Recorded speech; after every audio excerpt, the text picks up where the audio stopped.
17 కోట్ల మంది వానరులు మహావీరులైనటువంటి వారు రామలక్ష్మణులతో కలిపి పడిపోయారు. ఒక్క వానరుడు యుద్ధభూమిలో లేచి తిరుగుతున్నవాడు లేడు. ఇంద్రజిత్ శక్తి తెలుసు కాబట్టి విభీషణుడు వెళ్ళిపోయాడు, దొరకలేదు. స్వామి హనుమ ఏ అస్త్రము చేత బంధింపబడదు కాబట్టి హనుమ ఒక్కరే ఉన్నాడు. అందరిలో పెద్దవాడు, బ్రహ్మ యొక్క అంశలో వచ్చినవాడు జాంబవంతుడు నేల మీద పడిపోయి ఉన్నాడు. విభీషణుడు కాగడా పట్టుకుని అడిగాడు, తాతా కుశలమేనా అని అడిగాడు. వానరులలో శ్రేష్ఠుడైన హనుమ బ్రతికి ఉన్నారా అని అడిగాడు జాంబవంతుడు.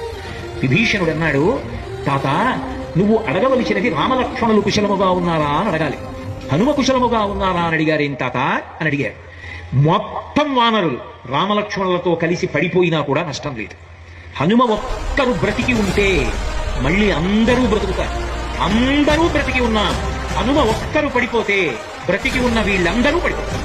అందుకే నేను హనుమ బ్రతికి ఉన్నారా అని అడుగుతున్నాను. ఓంగి జాంబవంతుడి పాదములు పట్టుకుని తాతా హనుమ నీ కుశలం అడుగుతున్నాడు, నమస్కరించుతున్నాడు అన్నాడు. కైలాసము పక్కన వృషభము అనబడేటటువంటి పర్వతం ఉంది. అక్కడ పరమశివుడు తన యొక్క త్రిశూలాన్ని ధనస్సుని నిలబెడతాడు. అక్కడే ఆదిశేషుడు ఉంటాడు. 2 పర్వతముల మధ్యలో ఓషధీ పర్వతం ఉంది. ఆ ఓషధీ పర్వతంలో 4 ఓషధులు ఉన్నాయి. మృత సంజీవని, విశల్యకరణి, సువర్ణకరణి, సంధానకరణి అని 4 ఉన్నాయి. ఆ 4 ఓషధులు తీసుకురావాలి. నువ్వు వెంటనే ఆ ఓషధులు తీసుకొస్తే వానరులు బ్రతుకుతారు. బుధుడున బయలుదేరి కైలాస పర్వతం దగ్గరికి వెళ్ళిపోయారు. ఈ స్థానములన్నీ చూశారు. వృషభ పర్వతం దగ్గరికి వెళ్లారు. 2 పర్వతాల మధ్యలో ఓషధీ పర్వతాన్ని చూశారు.